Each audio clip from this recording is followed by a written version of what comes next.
Bueno, pues bienvenida a la charla La banalización de la violencia sexual, que la va a dar nuestra compañera y copresidenta de la asociación Afra Mujeres, Asociación de Mujeres Feministas Radicales de Andalucía, nuestra compañera Teresa Domínguez. Entonces la voy a presentar para quienes no las conozcáis.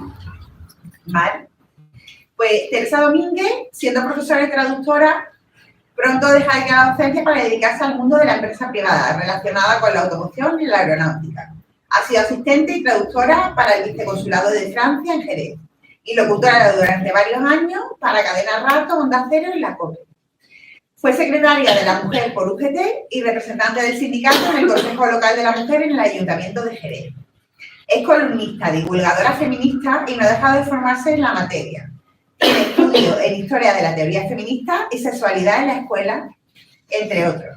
Es especialista en el análisis feminista de la industria de la explotación reproductiva en el contexto internacional y del genocidio de niñas y mujeres por razón de sexo en el mundo. Miembro de Stop Vientres de Alquiler desde 2018 y de la CIAM por la abolición de la explotación reproductiva, la coalición internacional. El 31 de enero de 2020, gracias a su asesoramiento, fue aprobada por mayoría absoluta la proposición de condena relativa a los vientres de alquiler llevado a sesión ordinaria del Pleno del Gobierno del Ayuntamiento de Jerez, presentada por el Grupo Municipal Adelante Jerez e Izquierda Unida.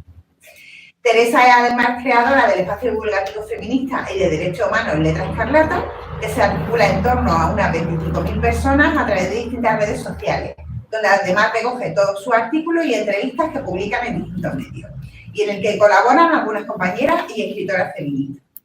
Cofundadora y copresidenta de nuestra asociación Mujeres Feministas Radicales de Andalucía, dirige el equipo de Catalinas Podcast, proyecto de Afra Mujeres al que se le ha otorgado recientemente un premio por parte del Consejo de Igualdad de la Diputación de Cádiz, y desde 2014 es parte del equipo de 50 Million Missing, proyecto mundial fundado en 2006 por Rita Banerjee contra el genocidio de las niñas y mujeres por razón de sexo en la India.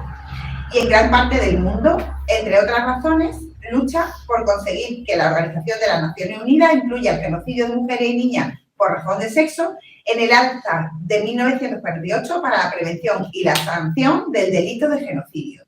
Y hoy nos va a hablar sobre el tema la banalización de la violencia sexual. Muchas gracias, compañera. Ante todo, bienvenidas y muchísimas gracias por venir hoy aquí para tratar este tema que considero de suma importancia. Yo quería empezar hablando de algo muy sencillo como es una película, la película The Accused, que significa acusados, que seguramente habrán visto. Es la película protagonizada por Jodie Foster, que obtuvo un premio de la Academia a Mejor Actriz y premio Globo de Oro por su actuación. En esa película, Jodie Foster es violada públicamente por varios hombres. Es un drama que está basado en una historia real y la víctima real fue Cheryl Araujo, una chica que fue violada en 1983 sobre la mesa de un billar en un bar en New Bedford por al menos 6 hombres, mientras que otros tantos o más estaban mirando y jaleando a los violadores. Y una frase que me quedó marcada fue que lo que hacen los hombres se queda entre los hombres. La negación, el odio, la complicidad, la fratría, la hermandad entre los hombres que ni siquiera se conocen, es un hecho que, sobre todo, cuando se trata de justificar, por ejemplo, la violencia sexual en actos violentos relacionados con mujeres y con niñas, es algo que lo vemos muy asiduamente. Y la justicia patriarcal es otro acto violento contra nosotras. Sin embargo, como bien afirma la abogada penalista en derechos humanos y activista feminista y muy amiga nuestra y compañera Nuria González, se hace muy poco uso del delito de odio como agravante en los delitos contra las mujeres. Es decir, se denuncia, por ejemplo, una violación, pero no se utiliza el agravante de odio cuando se denuncia. En conflicto, por ejemplo, los hombres violan a las mujeres, a las ancianas, a las niñas. En algunos casos incluso se viola no solo con el cuerpo, sino que se viola con pistolas, con barras de metal. Las mujeres, incluso moribundas, son violadas. Se prostituye a mujeres y a niñas como parte de la táctica, es decir, como parte del descanso del guerrero. Solo hay que hacer una búsqueda sobre violaciones y agresiones sexuales cuando se investiga y se condena y se ve que se rebajan penas y se exoneran culpas y se absuelve y se liberan de la cárcel, en los que la culpa prácticamente a veces ni siquiera recae en los agresores y sí muchas veces en la víctima, porque se la revictimiza, en los que se apela muchas veces a atenuantes para disminuir los años de condena de los agresores. Que, por ejemplo, que estaba ebrio. Si en un accidente de coche el hecho de ir borracho, de ir ebrio, es un agravante, por ejemplo, en una violación es un atenuante. Si va drogado, pues exactamente igual. Ella le provocó, no se negó, no luchó. Curiosamente, la nueva ola antipunitivista, que curiosamente solo es antipunitivista con los delitos que se cometen con las mujeres, nos está afectando muchísimo en cuanto al tema de la violencia sexual. ¿Y qué sentido tiene contar lo que me pasó? Se preguntan muchas mujeres. Y hay una frase que decía una mujer que fue víctima de violencia sexual en Ucrania, que se quejaba de que nadie podría ayudarla y que no quería denunciar porque en realidad nadie podría encontrar a quienes le agredieron y además nadie los iba a castigar. Eso era el testimonio de una víctima extraído de uno de tantos informes de la ONU en la violencia sexual relacionada con el conflicto armado, por ejemplo, en Ucrania. Pero eso es uno de los ejemplos más. Podría y es el testimonio de más del 92% de las víctimas que no denuncian.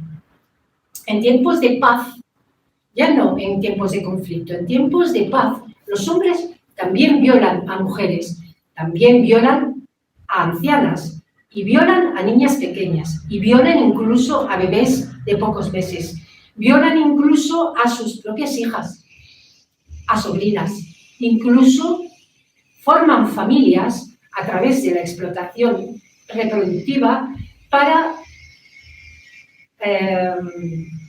la pederastia y para la pedofilia. En algunos casos, las mujeres son drogadas en la paz y en la tranquilidad del hogar, en la calle, por sus propios maridos, por sus parejas, por sus amigos, directamente para ser violadas. Se las secuestra, se las somete a tortura, se las somete químicamente con drogas, se las agrede sexualmente en manadas, se las somete a torturas que ven en la pornografía.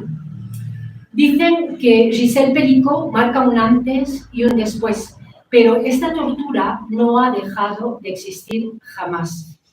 Un 10% de los violadores españoles son menores de edad. Y se dice pronto, porque un 10% es una cantidad enorme dentro de las violaciones. También encontramos discursos que blanquean la realidad, que nos estamos, por ejemplo, cargando el flirteo, que nos estamos volviendo puritanas, especialmente nosotras que abogamos por abolir la prostitución, por abolir lo que llamamos acoso, los piropos, etcétera, etcétera. O incluso que nos exigen papeles y nombres cuando denunciamos a viva voz. En los Me Too exigimos que nos expongamos o que hagamos carnaza de las denuncias y que nos hagamos nosotras mismas carnaza, como sucede con Giselle Pelicot. Y la verdad es que nunca vamos a acertar con ellos. Si no decimos nombres, mal. Si decimos nombres, mal. Siempre estará mal cuando denunciemos. Santiago Albarrico, Itziar Arciga y Raquel Orrando firmaron una tribuna en El País recientemente llamada linchamiento respecto a Rejón, acusando a las feministas textualmente, en el caso de Rejón, vaya, que ha confirmado un peligro que nos asusta. No solo lo firmaban los hombres, lo firmaba un hombre junto a dos mujeres. Y lo voy a leer textualmente. Dice, nos asusta desde hace tiempo confundir el pecado con el delito. Habla de colapso moral que va mucho más allá del caso y del que incluso si se demostrara culpable de los delitos de los que se le acusa a Errejón, del hecho textualmente, se quejan de que estamos asistiendo en efecto a una muerte civil sin rehabilitación posible como resultado de un escarnio público en el que se han cruzado varias veces todos los límites. O sea, aquí la víctima parece que es él. Y yo a esto le llamo miedo de los hombres. Pero volviendo a la banalización de la violencia sexual en guerras, por ejemplo, en 2007, la Organización Mundial de las Naciones Unidas lanzó su primera campaña mundial contra este crimen. ¿Y por qué me retrotraigo a 2007? Porque es muy importante recordar que la ONU en 2007 ya lanzó su primera campaña para que este crimen en conflicto sea combatido. Y años han pasado desde entonces. Muchos debates, muchas resoluciones, mientras algunos hombres desde dentro se preocupan de que se gasten demasiados recursos en defensa y coordinación a nivel mundial a este respecto, en lugar de prestar servicios reales a las personas sobre este terreno.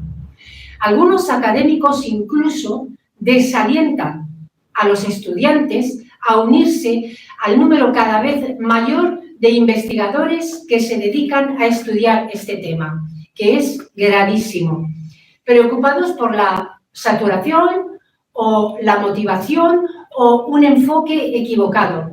Todos estos debates en sí son muy importantes, pero todos deben compartir el mismo punto de partida, y es que la violencia sexual relacionada con los conflictos o relacionada con la vida diaria es una violencia extrema, sexual, que también se da no solo la que podemos sufrir en el día a día cualquier mujer, sino que también se da en el sistema prostitucional, en la vida cotidiana de las mujeres. Continúa siendo omnipresente y la respuesta de los gobiernos y de la comunidad internacional, de la comunidad incluso nacional, pero es que además tenemos que pensar que la respuesta de la misma sociedad va de insuficiente a inadecuada y también a escandalosamente negligente y cómplice en muchas ocasiones, incluida la justicia, que por otra parte dice que aplica la ley, pero claro, hay veces que vemos sentencias tan dispares que decimos, ¿qué clase de ley tenemos? Nuestra sociedad, que es cómplice de esta brutal violencia que sufrimos las mujeres y las niñas, siempre ha sido muy conocedora de la existencia de este tipo de atrocidades, y eso no lo podemos negar. Las mujeres la conocemos muy bien y las mujeres lo hemos denunciado, pero también la hemos, en muchos casos, callado, incluso justificado, hombres y mujeres, y hay mucha o una gran parte de la sociedad que la ha sostenido con argumentos de una misoginia aplastante. Decía la compañera Cristina Prieto, periodista, en un artículo que las mujeres empezaremos a creer que no todos los violadores en potencia son violadores en potencia cuando se rompa la omertá. ¿Y qué es la omertá? Pues es ese pacto de silencio entre los hombres. Cuando asuman que el problema lo tienen ellos y lo sufrimos nosotras, y nuestros hijos y nuestras hijas. Cuando decimos all men, o todos los hombres, no estamos diciendo que todos y cada uno de ellos violan, pero sí estamos diciendo que todos y cada uno de ellos son cómplices de una sociedad patriarcal y que podrían hacer mucho más para evitar lo que sucede. Cuando los hombres hagan algo útil, que no sea la queja, por ejemplo, cuando sean una mayoría los que empiecen a elevar la voz, a actuar, mientras que esa mayoría se mantenga en un prudente segundo plano o en un espacio de queja, cuando empiecen a actuar, a enfrentarse como estamos haciendo nosotras, mientras esa mayoría se mantenga en un prudente e irresponsable segundo plano, por silencio, por omisión, por inacción, incluso desde el agravio, porque muchos se sienten agraviados y ofendidos, seguirán siendo cómplices del sistema. Y eso es insuficiente, absolutamente insuficiente, aunque no hayan tocado a una mujer en toda su vida. Lo difícil es hacer que en otros lugares del mundo, como por ejemplo en Quebec, que es un lugar muy pequeño, dentro del espacio de Canadá, porque en Canadá, bueno, habría mucho que hablar de Canadá, por ejemplo, se hiciera un plan gubernamental contra la violencia machista, como existe allí, y de agresiones sexuales, donde los alumnos incluso de primaria, pequeñitos, y de secundaria, son enseñados y se les promociona y se les da la importancia a los valores desde bien pequeños, la importancia de la prevención en la escuela, para cambiar la mentalidad desde pequeño. Cuando hablamos de antipunitivismo, no podemos más que pensar en que es imposible una sociedad antipunitivista si no parte de la premisa de una sociedad coeducada desde su más tierna infancia, porque entonces estamos hablando de cosas irreales. Entonces, como decía, que el mundo, por ejemplo, en Quebec, las agresiones sexuales para los alumnos de primaria y de secundaria, por ejemplo, se les promociona los valores donde se les da importancia a la prevención, desde la escuela, para cambiar la mentalidad de los alumnos y de las alumnas, del alumnado en general. Es una, digamos que, revolución educativa con intervención psicológica, médica, policial, judicial, feminista, donde se estudia anatomía, identidad, estereotipos de género, se estudian las agresiones sexuales, se habla de sexismo, se habla de acoso, se habla de vida afectiva, de relaciones sexuales sanas, de enfermedades de transmisión sexual, evidentemente, del rol de los medios de comunicación, del medio en el que se desarrollan, del medio deportivo, por ejemplo. Se sustituyen horas habilitadas de ética y cultura religiosa por este tipo de desarrollo cultural, donde no se da cabida al sexismo. Se promueven prácticas no sexistas a expensas, evidentemente, de la igualdad entre hombres y mujeres. Y quien quiera formación religiosa, pues que lo busque en el ámbito privado, que es donde debe encontrarlo. En Bélgica, por ejemplo, por poner un ejemplo de un país europeo, en Bélgica existe un servicio anónimo llamado SEOS, que es una línea telefónica. Luego ya me gustaría conocer vuestra opinión sobre esto cuando terminemos la charla, que es una línea telefónica atendida por psicólogos y psicólogas, por sexólogos, por terapeutas, que atiende a afectados, mayoritariamente suelen ser varones, por familiares, por profesionales sanitarios, que intentan prevenir el número de víctimas. ¿Y cómo lo hace el número de víctimas de agresiones sexuales? ¿Y cómo lo hace? Pues es un servicio de escucha, de orientación especializado, es un servicio de prevención para personas que tienen incertidumbres sobre el comportamiento potencialmente inapropiado, que tienen dudas, que se planteen dudas sobre ciertos pensamientos, sobre situaciones que se les da en la pareja. Le puede surgir a él o le puede surgir a ella. Pues mi pareja quiere hacer esto y yo no lo veo normal, o un varón que quiera hacer determinados actos y antes de llama por teléfono, porque hay mucha campaña publicitaria que anima a los hombres a llamar antes de, y son reorientados, ¿no? Entonces, situaciones que se les puedan presentar en pareja, o hombres que se les presentan fantasías sexuales que ven en el porno, se dirige principalmente a los varones, a los hombres, directamente afectados, a adultos, a adolescentes, incluso a familiares, si no saben cómo actuar, o si ven una actitud extraña en una pareja, en un amigo, o en un familiar, y les preocupa esta cuestión. Ofrecen una línea de ayuda gratuita, anónima, confidencial, en una sala de chat o en una dirección de correo, y entran en contacto, y esto hace que a veces pues, se rompa la línea de actuación y se canalice de manera que se eviten agresiones sexuales. Se os afirma que no debe pasarse por alto el carácter sistémico de la violencia sexual y abordan este grave problema de forma no solo lineal, sino que también abordan, por un lado, el tema de la víctima, pero especialmente al victimario, y abordan el fenómeno con el fin de atajar la violencia antes de que suceda. Y ayudan a reducir los comportamientos problemáticos y, por tanto, el número de víctimas potenciales. Parándonos un poco en el caso Pelicot, Giselle Pelicot, quería destacar una encuesta que se hizo recientemente simultánea al caso Pelicot. Voy al hecho de cómo suceden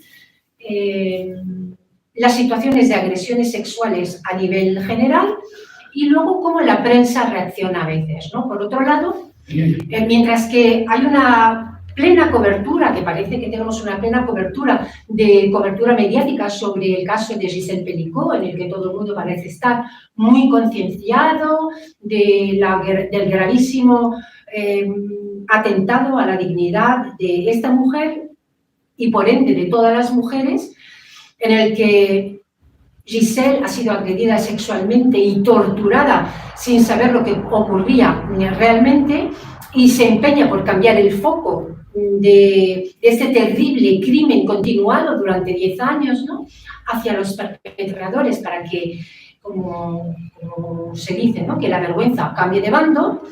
Leí en un periódico de tirada internacional, en Le Figaro Salud, en la columna firmada por el psicólogo Thomas Lebast, precisamente hace un mes y pico, que mucho más que las hormonas, los estereotipos de género son los que explican la diferencia del deseo entre los sexos. Pero en realidad este análisis venía porque este psicólogo venía a contradecir al psiquiatra Philippe Renaud, que en una encuesta que también se publicaba en Le Figaro Salud, afirmaba básicamente que lo que sucedía era un asunto biológico. Y este psiquiatra afirma que por naturaleza los hombres en general tienen más necesidad de sexo, como así lo afirma en su libro, porque tiene un libro que se llama La historia increíble del sexo. Si alguien quiere la referencia, pues ya se la pasaré, pero bueno, que no lo recomiendo en absoluto, simplemente hago una referencia a él. Y no es inocente, no. Estos artículos, libros, no son inocentes. Son lo que se conoce como la cultura de la violación y tienen profundas raíces patriarcales. Una gran parte de la sociedad machista considera que el hombre tiene derecho al sexo y que la mujer es un ser inferior, o al menos que la mujer debe satisfacerle, o que no le satisface lo suficiente. Entonces, de alguna forma, está justificando la cultura de la violación. Por dinero o sin él, consciente o inconsciente.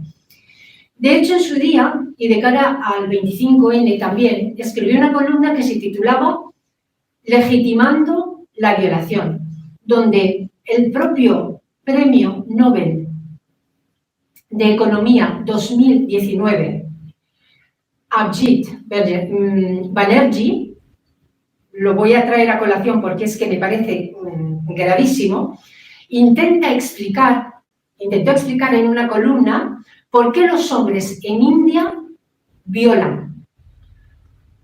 Y su explicación, en cortas palabras, es porque no tienen suficiente sexo. ¿Vale? Tal cual. Porque no pueden evitarlo. Porque no tienen una casa adecuada donde realizar el acto sexual de manera normal. Lo justifica también por desigualdad de clase. Porque son pobres. Y añade que hay más formas de desigualdad de las que preocuparse que la de las mujeres. Y se plantea que ¿qué hace la sociedad para reducir la desigualdad de acceso al sexo? Para inmediatamente después exponer cómo los matrimonios infantiles, por ejemplo, han venido siendo una solución para solucionar esta lacra en determinadas culturas y en determinadas comunidades. Una solución a la cultura de la violación. Tener esa desigualdad siendo arrojada a la cara día a día por un lenguaje del cuerpo que deja poco a la imaginación no puede ser agradable, dice Banerjee, si te encuentras en el lado equivocado de la división, es decir, si eres pobre. El Premio Nobel de Economía, además, en su relato apela a la desigualdad sexual masculina, ¿vale? Un aspecto que se analiza también siempre desde una perspectiva del varón, del macho. Evidentemente, es un argumento que tiene muchas similitudes con las teorías biologicistas, fascistas, de la reconocida por el propio psiquiatra Philippe Renaud, que acabo de nombrar, francés, sobre el comportamiento del macho humano. Teniendo en cuenta que la mayoría de los estudios, como del psicólogo Levast, que acabo de nombrar, apunta a que el ser humano tiene el control absoluto, el ser humano, tanto hombre como mujer, tiene el control absoluto sobre sus impulsos, y que la presión social y la cultura tienden a tener mayor influencia sobre el comportamiento de las personas que la genética o que la biología. Como efectivamente, inicialmente, comenté del psicólogo Levast en su columna, ¿no?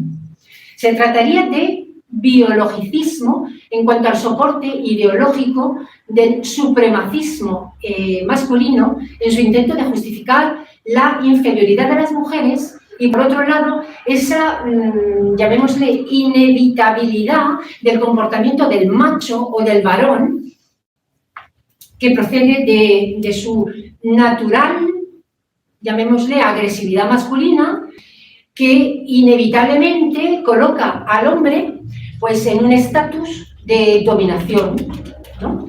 Y su capacidad para formar alianzas, esas alianzas temporales con otros machos, lo que yo llamaba antes la fratría y la inevitabilidad de sus actos. También el Nobel de Economía, Banerjee, les recuerdo que el Nobel lo obtuvo en 2019, ¿no? El Nobel de Economía Banerjee apela a la diferencia de clases y afirma que los hombres pobres violan en grupo, porque se resienten de la privacidad. Porque es un privilegio tener un espacio propio. O sea, un poco apelar a Virginia Woolf, ¿no? Tú no tienes tu espacio propio, pues puedes violar. Entonces es el privilegio de la libertad sexual de la clase alta. Pero esto cae por su propio peso, porque evidentemente no hay cosa más transversal que la propia violencia sexual, porque la violencia sexual se da desde los más pobres a los más ricos. Banerjee analiza la pobreza urbana masculina de la clase media y baja.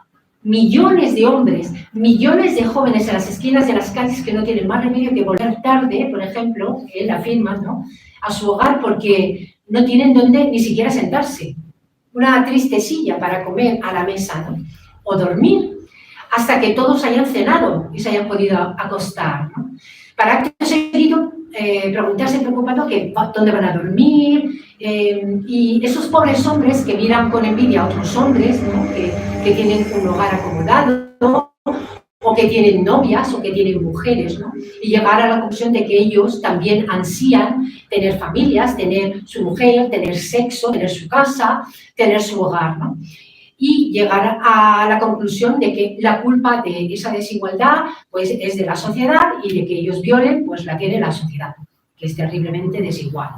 Y para reforzar sus argumentos pone de ejemplo a la casta Cap Panchayat, que es una casta cuyos miembros se casan con niñas pequeñas, ¿no? Con 16 años o con menores, con el fin de resolver el problema del deseo sexual. Siempre masculino, evidentemente. Es decir, que para solucionar el problema de las agresiones sexuales, casan a los varones con niñas. Entonces, claro, las van quitando de en medio, desalojan casas y a las niñas las casan y se quitan el problema de que vayan violando a otras por la calle. Casan y ya está. Los Panchayat de Cap son una casta o grupo comunitario presente principalmente en las áreas rurales del norte de India, que a veces actúa como un cuerpo casi judicial y emite castigos muy severos basados en costumbres ancestrales, ¿no? De hecho, el año pasado fueron condenados con duras palabras por el propio Tribunal Superior de Justicia de India por tomarse la ley por su propia mano, con los llamados asesinatos de honor. Y les instaron firmemente a proteger a las parejas de tales acciones. Lo que pasa es que también son acusados de ordenar,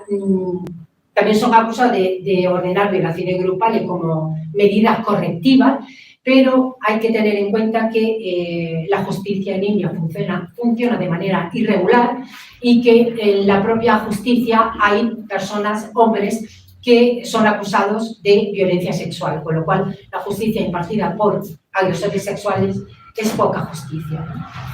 La violación también puede arraigarse y justificarse en las culturas precisamente por su impunidad. Y la mala noticia es que India también es un sistema judicial muy caótico. Siéntate, por favor. La mala noticia es, como decía, es que India tiene un sistema judicial criminal bastante caótico y es muy vulnerable a las presiones políticas y permite que muchos de sus acusados sean liberados. Solo uno de cada 4 casos de violación en India termina en condena. Entonces es muy complicado. Pasando a España, después de haber hecho un pequeño recorrido por el mundo, tenemos que decir que los datos recientes en España son absolutamente tenaces. En España se investigan 30.000 agresiones sexuales al año, es decir, que las violaciones en España han aumentado un 9%. Esto supone 80 agresiones al día, 3 violaciones por hora. Y es un 10%, como decía antes, las agresiones cometidas por menores de edad. Todo ello teniendo en cuenta que no es más que la punta del iceberg, ya que solo se denuncia el 8% de las agresiones sexuales en España. Y los datos son muy graves. Y de la banalización de la violencia sexual se explica todo lo que he comentado anteriormente. Y, por supuesto, la permisividad y naturalización, no solo de las agresiones sexuales, sino también ante el propio sistema social en el que vivimos, el propio sistema educativo en el que vivimos, que no da importancia a este tema, el propio sistema prostitucional que vive inserto en la sociedad y, por supuesto, no podemos dejar de mencionar la pornografía. Florence Jacquet es la protagonista de la última columna que yo publiqué hace unos días, que mencionaba que la libertad e igualdad tendría que ser para todos o para nadie. Florence Jacquet es superviviente del sistema prostitucional francés. Y dice que no hay una buena prostitución ni hay una mala prostitución. que hay prostitución. Atendiendo al último informe sobre la Oficina de las Naciones Unidas contra la Droga y el Delito, el informe mundial sobre la trata de personas, prácticamente uno de los últimos informes que tenemos con datos más claros, que es de hace año y poco, la trata con fines de explotación sexual bajó un 24% durante la pandemia, comparado con 2019. ¿Y esto a qué conclusión nos lleva? Pues nos lleva a que en este caso hizo falta una enfermedad global y a unas medidas de prevención obligatoria, a leyes gubernamentales, incluidas las de las plataformas online, junto a acuerdos entre gobiernos que previenen y detuvieron las agresiones sexuales, la prostitución, la trata, evidentemente, a pesar de que muchas mujeres y niñas víctimas de todo tipo de explotación sexual, laboral, reproductiva, etcétera, sufrieron los embates más duros del COVID-19. Por otro lado, el informe indica que las víctimas se autorrescatan en la mayoría de los casos.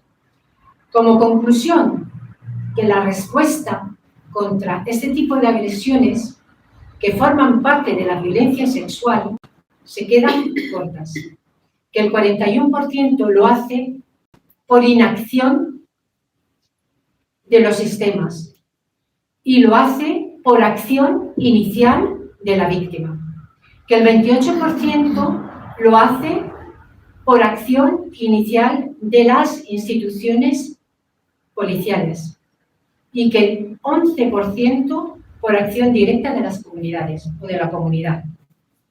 Los Estados miembros deben invertir en investigación basadas en los derechos humanos. Es una exigencia. Es una exigencia de ese informe y es una exigencia social que demandamos las feministas. El aumento de la impunidad en los países de origen se traduce en un mayor número de víctimas de trata hacia mayores destinos.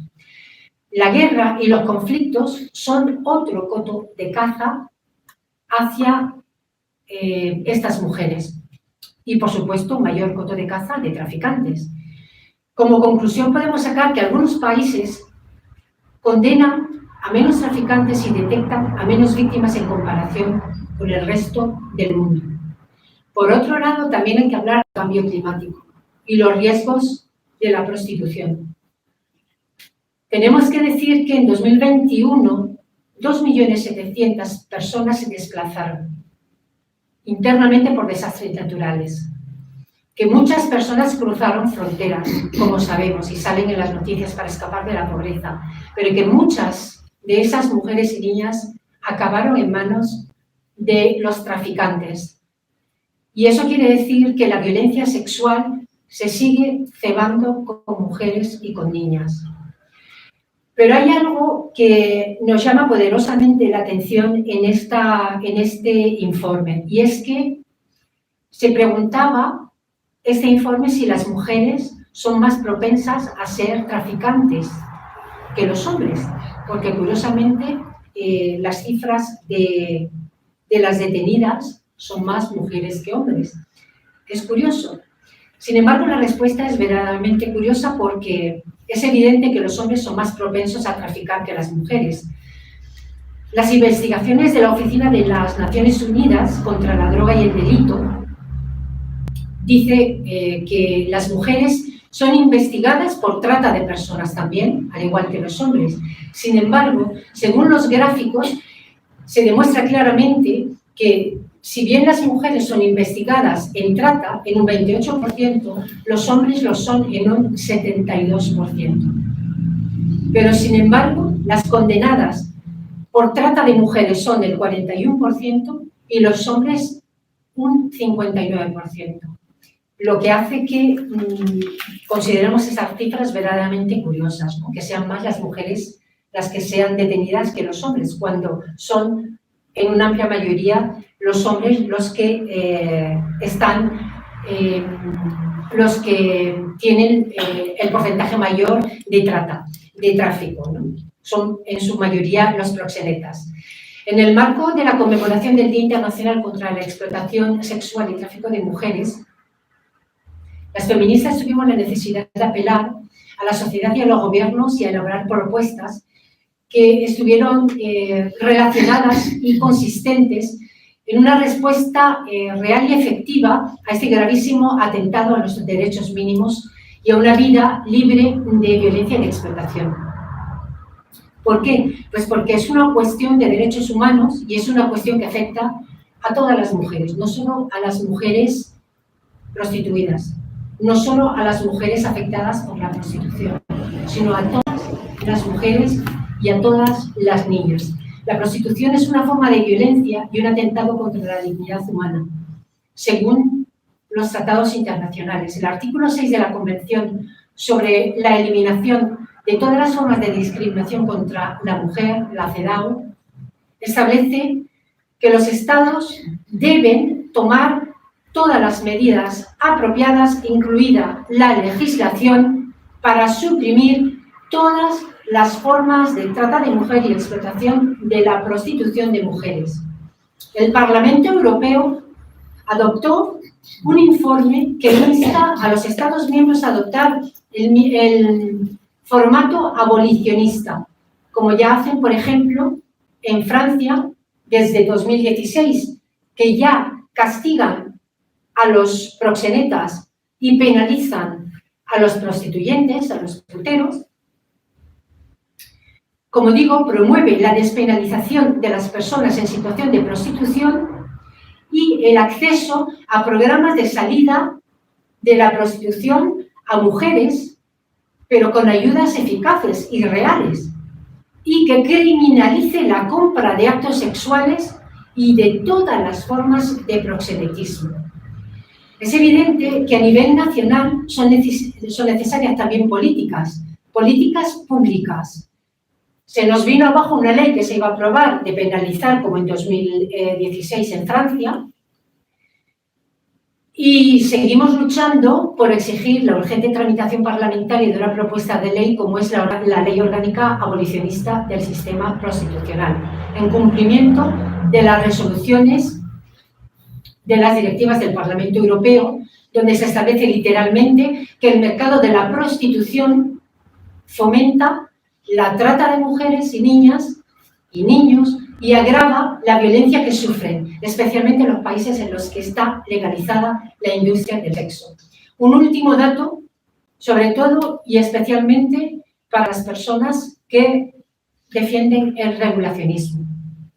En Alemania, de las 250.000 mujeres prostituidas estimadas, solo 28.280 se habían registrado ante las autoridades a finales de 2022. Y de ellas, solo 50 tenían un contrato de trabajo. Esto es basado en un comunicado del Grupo Parlamentario sobre Prostitución del Bundestag alemán. En cuanto al victimario, ¿por qué, como en el caso de Pelicó, es necesario que los medios y las instituciones se incidan en la visualización y visibilización de los agresores sexuales?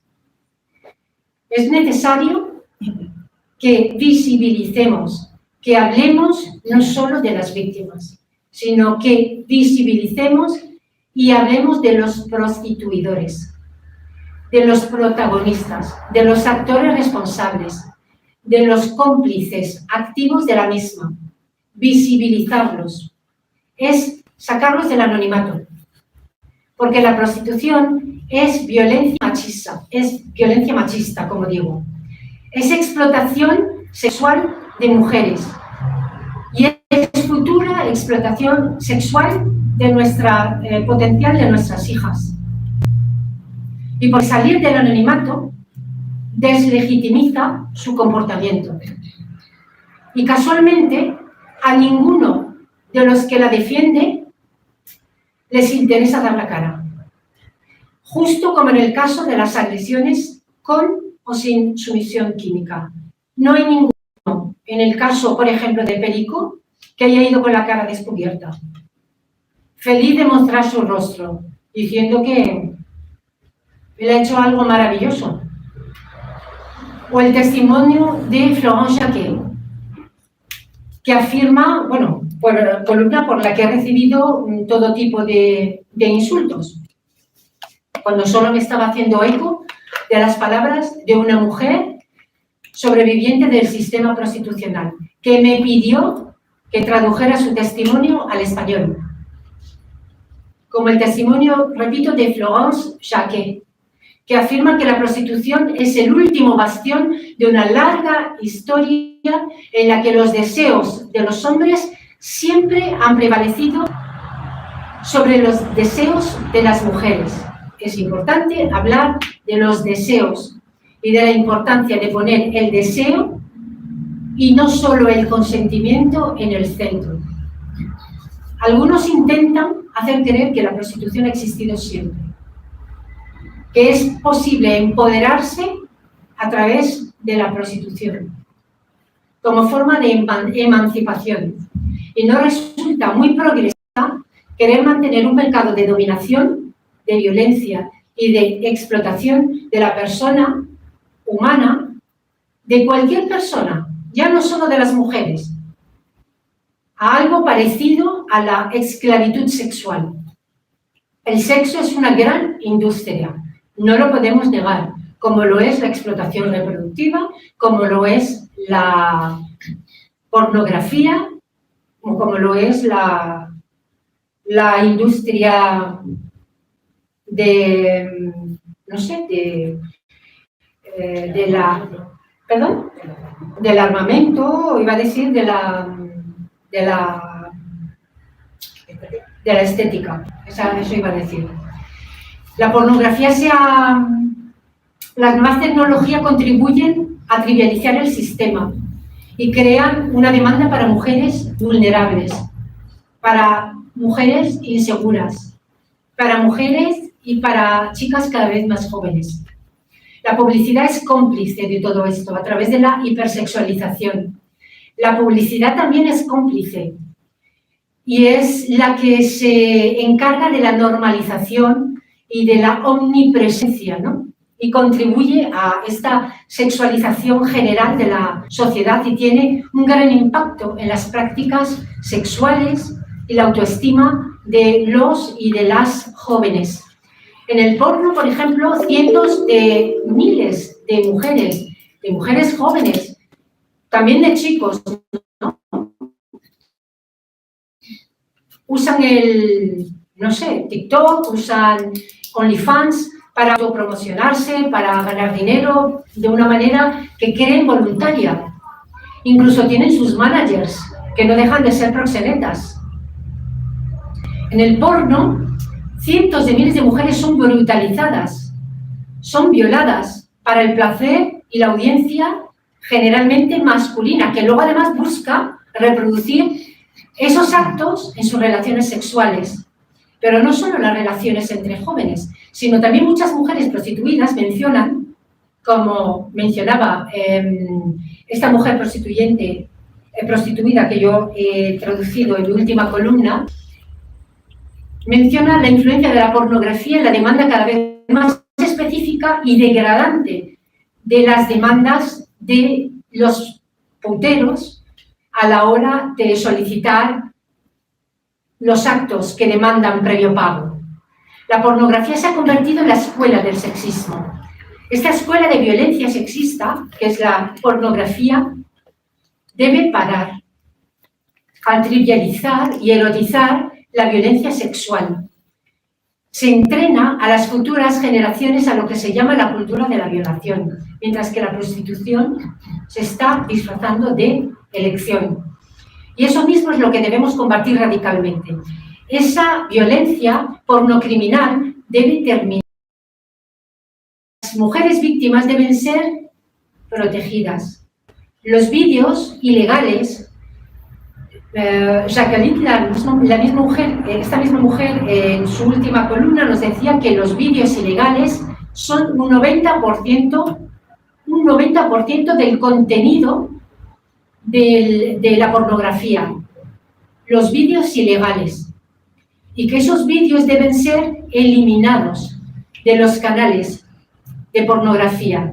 Y a esos canales de pornografía tienen acceso nuestros hijos e hijas, a los que Internet se les da muy fácilmente y tienen acceso a ellos desde los 8 o 9 años. Eso lo dicen los expertos y expertas. ¿Y cómo puede enorgullecerse un país de ser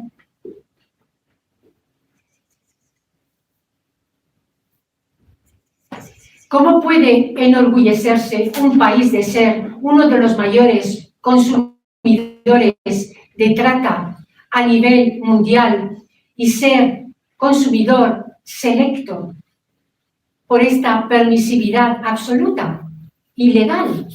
Por otro lado, tenemos que decir que, por ejemplo, América Latina está a la cabeza del turismo sexual infantil.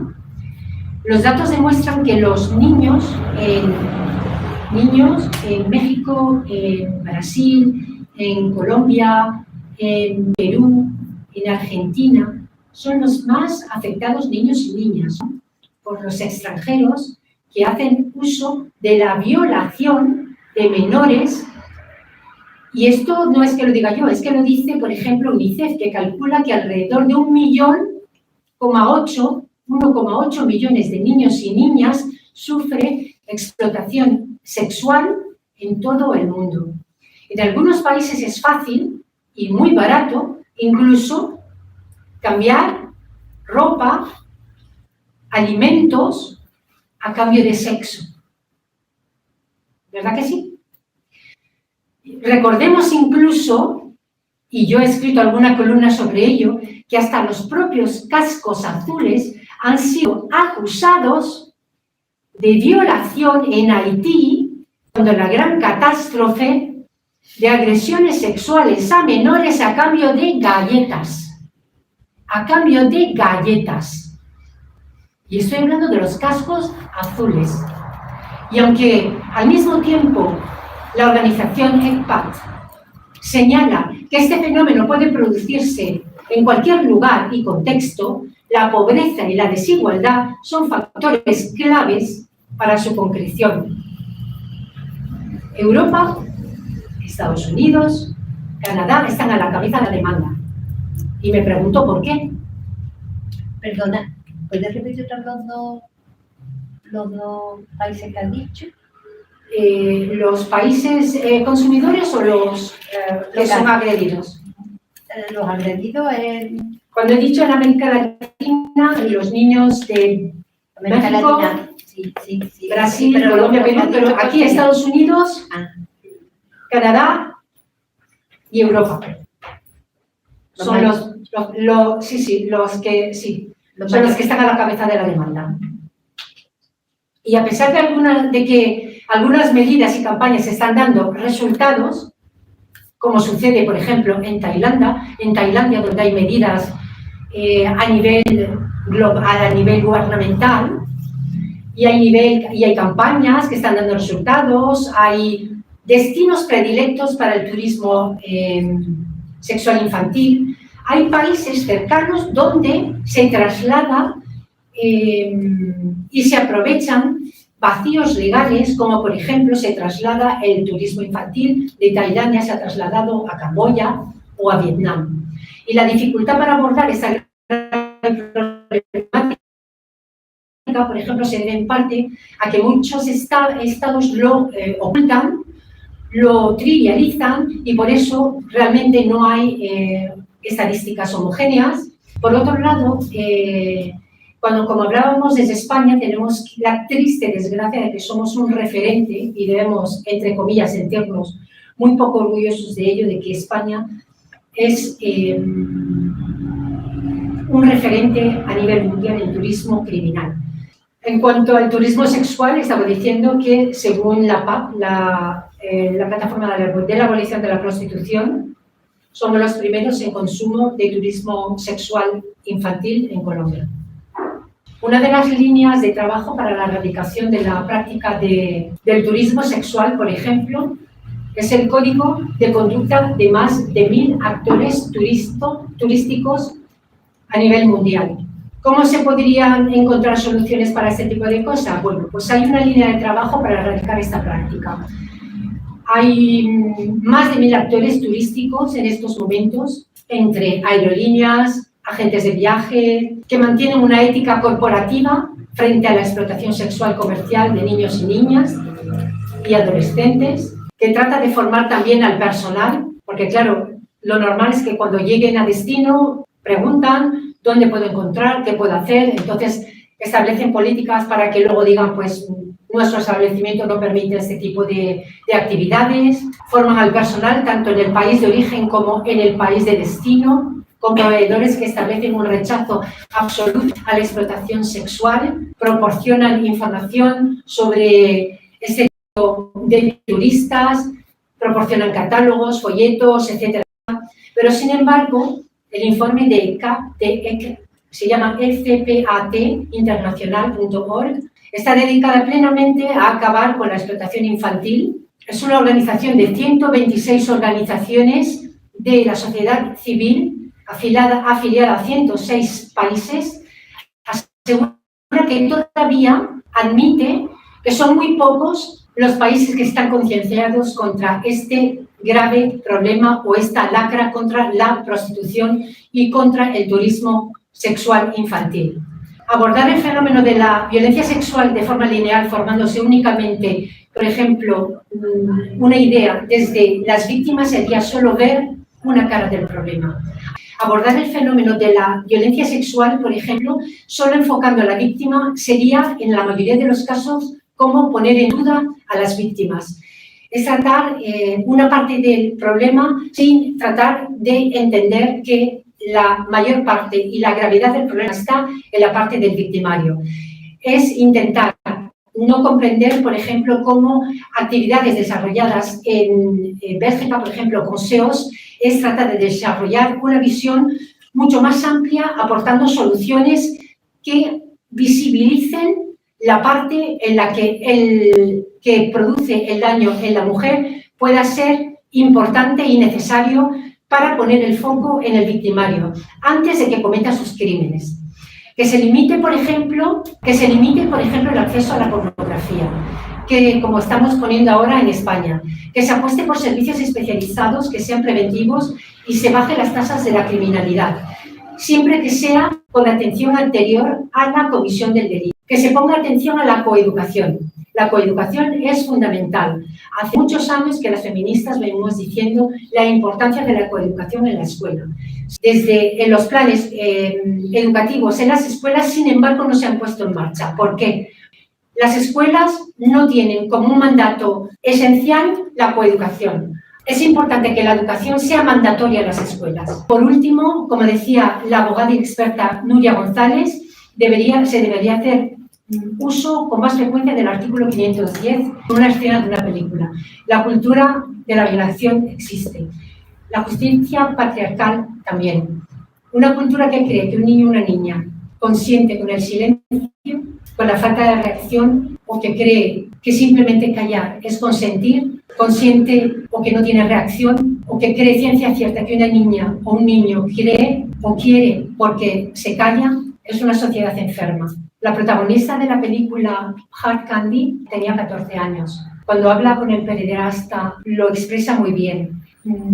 En la conversación que tiene en el apartamento de cuando la convence para pasar para él y le dice: no eres idiota, Jeff, no meas donde comes. Esas chicas eran tu trabajo, yo en cambio era tu juego.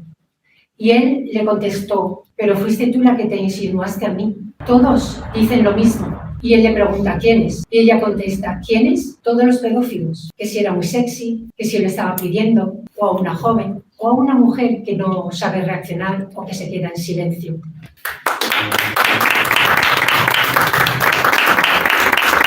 Ahora te voy a hacer otra pregunta o otros comentarios, ¿vale? Yo quisiera hacer un comentario así, para iniciar un poco el debate, que debemos tener en cuenta que el consentimiento de un menor o de una menor, un niño o una niña, en ningún caso es válido, ¿vale? Porque los menores no madurativamente no están preparados para consentir. Y luego tendríamos aparte que hablar sobre si el consentimiento, como decíamos, es un instrumento válido a la hora de luchar contra la violencia sexual, ¿vale? Porque puede ser útil a nivel legal, pero desde luego, si no se tiene en cuenta el deseo, pues estamos fallando. Venga, pues os paso el micrófono.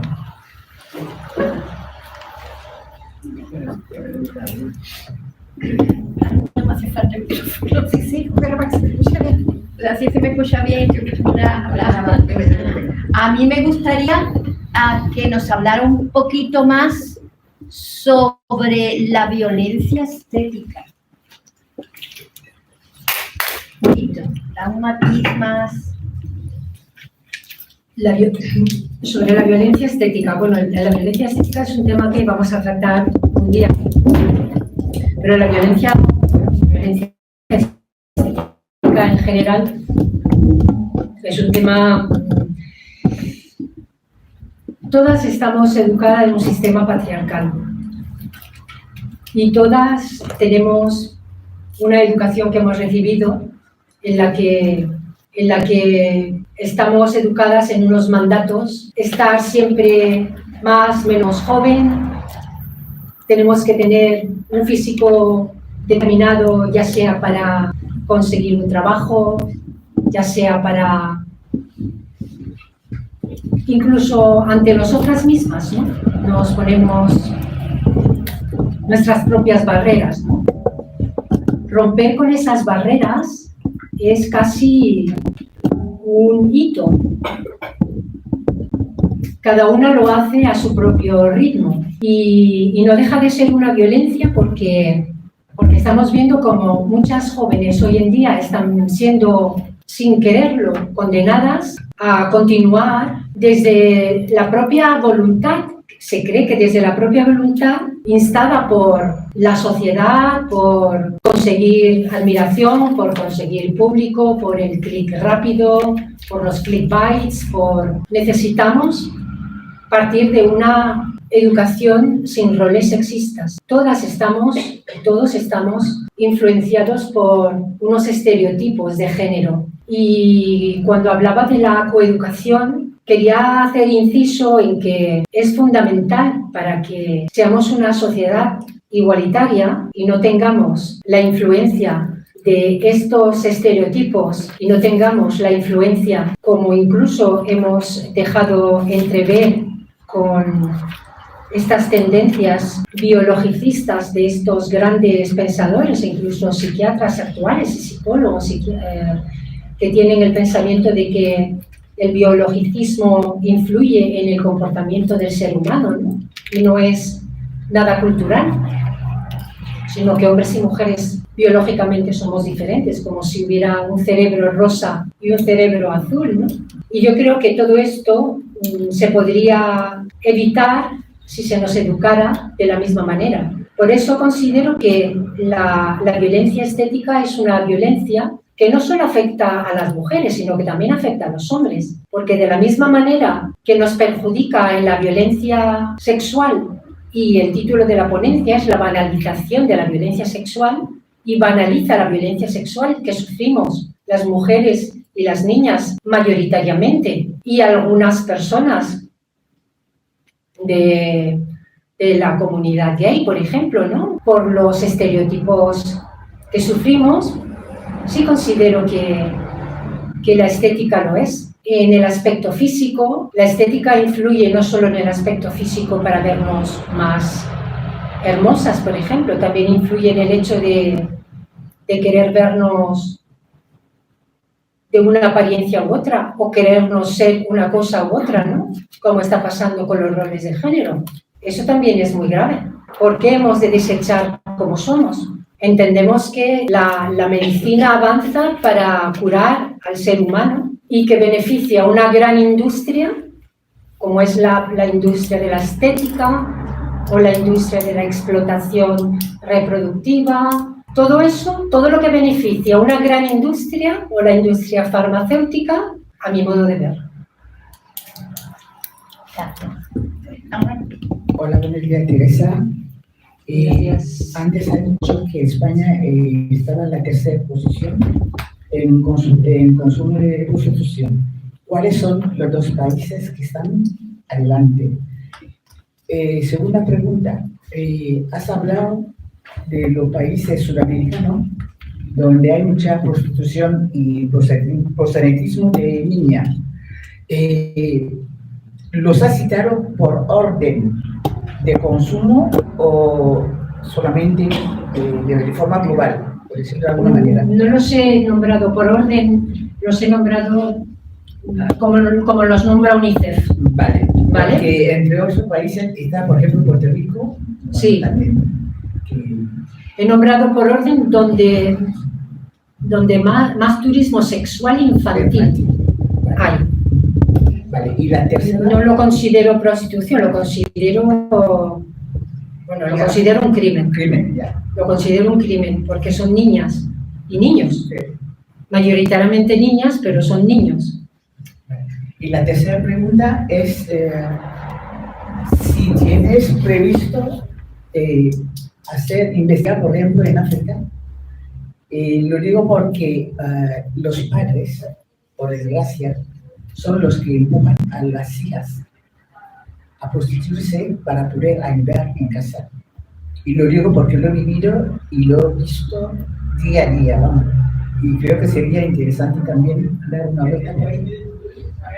Sí, la desgracia, sí, por supuesto, África, y no solo empujan a las niñas, no solo empujan a prostituirse, también las empujan a países como, las empujan a la explotación reproductiva, pero no una, ni dos, ni tres, ni cuatro, ni cinco veces. Las empujan, por ejemplo, al mercado de la explotación laboral, a Oriente Medio, donde son vendidas en matrimonios temporales y luego se convierten en esclavas sexuales. La situación es terrible, ¿no? Hay muchos países en África donde las niñas, y luego las niñas que huyen de la guerra, es terrible.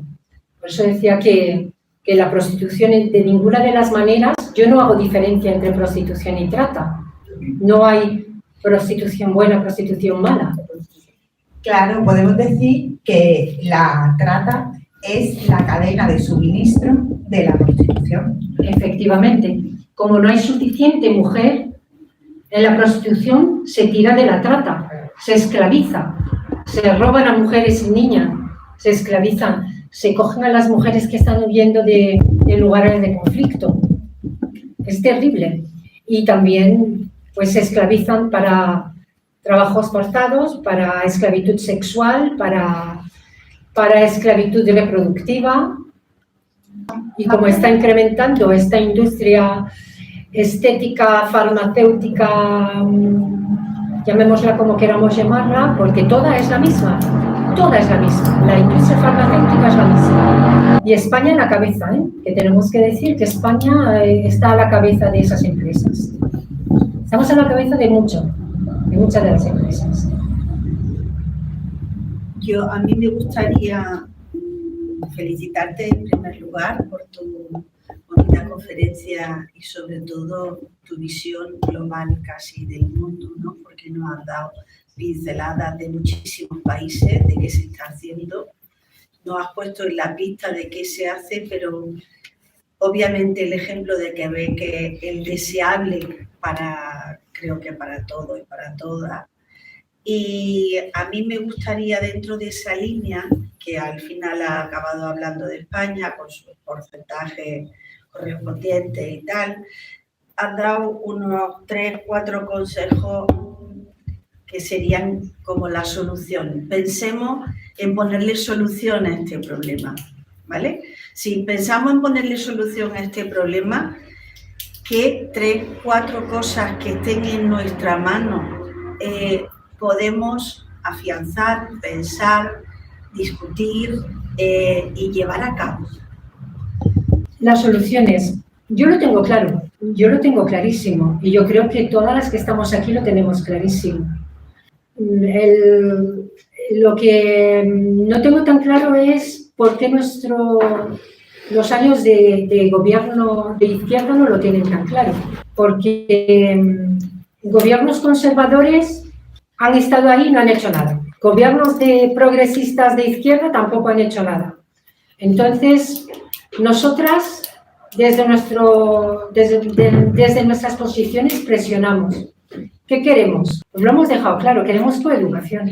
Cuando salen leyes como las del sí es sí, por poner un ejemplo, y nos colocamos de una manera negativista frente a esa ley, no estamos diciendo que estemos en contra totalmente de la ley, de todos los puntos de la ley, pero no estamos a favor de una ley que ponga en la calle a más de 1000 violadores, por poner un ejemplo. Que ponga, perdona. En la calle a más de 1000 violadores.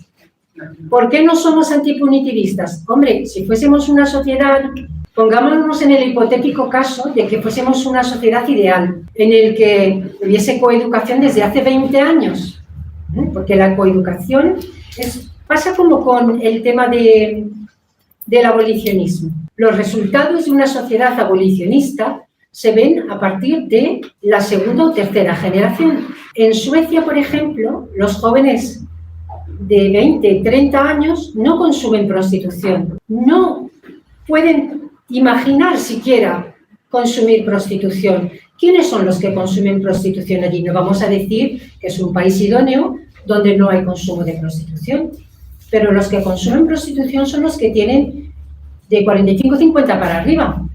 ¿Por qué los jóvenes no consumen prostitución y lo ven mal? Porque llevan 20, 30 años de coeducación. Entonces, no podemos pretender ser antipunitivistas y tener leyes antipunitivistas cuando no hemos empezado por coeducar. Entonces, para ver los resultados de una LOAS, de una ley abolicionista, tenemos que simultanear con una coeducación, que es lo que yo decía como solución. Pero tenemos que empezar ya. Tenemos que empezar a coeducar y tenemos una coeducación ya, tenemos planes de coeducación. Yo llevo viendo planes de coeducación en la Junta de Andalucía desde hace muchísimo tiempo, pero son voluntarios. Y en los centros donde yo he estado, pues no se aplican, porque tienen que ser voluntarios. Y si el centro educativo no lo quiere aplicar, pues no se aplica. Si esos talleres no se quieren dar, no se dan. A lo mejor se dan talleres LGTB, o se dan talleres de policía de tabaco, o se dan talleres de tráfico, talleres de drogas, talleres de... Pero los de feminismo no se puede hablar porque feminismo y las feministas. Entonces ya no se puede hablar de feminismo, porque da mucho miedo la palabra feminismo. Hay que hablar de igualdad, ¿vale? Si hablas de género ahora ya tenemos la gran confusión. Porque si hablamos de género, ¿ahora de qué género hablamos? ¿De qué género hablamos? ¿De los estereotipos de género que hablamos nosotras o hablamos de identidad de género? Para eso ya se dan muchos talleres de identidad de género, pero la coeducación, ahí está. Hay planes coeducativos que siguen ahí muertos de risa desde hace años, pero son voluntarios. Y yo llevo viendo planes y haciendo columnas y escribiendo sobre planes coeducativos de la Junta de Andalucía, que son los que más conozco, y están ahí. Y no se implantan, pero como son voluntarios, pero deberían ser obligatorios. Y cuando hablé de Canadá, dije Quebec, pero Quebec es una cosita así de pequeño dentro de Canadá. Canadá es muy queer, todo hay que decirlo, que está muy bien. Quiero decirte que nosotros abogamos por los derechos humanos de todo el mundo, pero aboguemos por los derechos humanos de todo el mundo. Y la violencia sexual es gravísima. Y si queremos derechos humanos, tenemos que plantearnos que somos iguales, hombres y mujeres. Y la prostitución no se puede plantear en una sociedad democrática y que defiende los derechos humanos básicos. Nada más. Entonces, soluciones, coeducación, pero tenemos que empezar ya para que dentro de 20 años se note en los jóvenes. Y en las casas, Teresa. Y en las casas, evidentemente. Es que hay que dar talleres a los padres. Claro, pero talleres a los padres y educar a los hijos. Los padres son los primeros que se niegan a tener talleres Son los primeros los del ping, ping, ping. ¿eh? Los de la izquierda por un motivo, los de la derecha por otro motivo, los del ping. ¿Vale? Entonces, claro, pero para que estos padres, yo soy una madre, yo tengo una hija adolescente, pero mi hija adolescente tiene sus problemas en el instituto, es señalada por ser feminista. Mi hija lo que defiende es la igualdad. Igualdad, claro. Pero claro, necesitamos que estos jóvenes despierten y enseñen a esos padres también. Yo he enseñado a mi hija, pero mi madre no me ha enseñado a mí. No, Pero alguien tiene que empezar. pero son otra generación. Tienen muchísima información, barajan muchísima información, pero tienen, no voy a decir que tienen un poco interés, porque intereses tienen muchísimo y muy variados, pero hay veces que hay que mostrarle que esto también existe para despertar interés en algo en que no se sabía. Yo culpo a la sociedad en sí misma, ¿eh? Yo también. Los padres, a la sociedad en sí misma, a los políticos, los primeros, que no ponen los medios que tienen que poner, evidentemente. Después hablaste de unos servicios especializados para la prevención. Sí, ¿verdad? sí. Y después hablaste también de hacer uso del artículo 510. ¿No? Sí. Decía esta compañera que se usaba muy poco en las denuncias el agravante de delito de odio. Muy poco, no, nada. Es que no se conoce. Porque se nos mata por ser mujeres.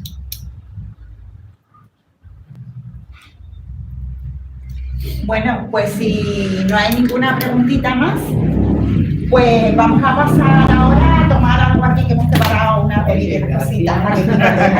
Y nos vamos a poner primero aquí Sí. todas juntas, hacer una foto todas juntas. Sí, hombre, nos dieron un premio por nuestro podcast, vamos a celebrarlo. Sí, nos dieron el premio al Buenas Prácticas del Feminismo Rural. Todas invitadas al podcast.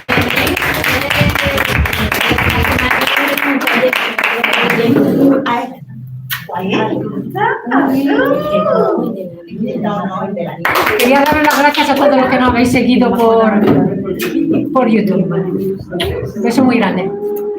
Enhorabuena, Teresa, aquí.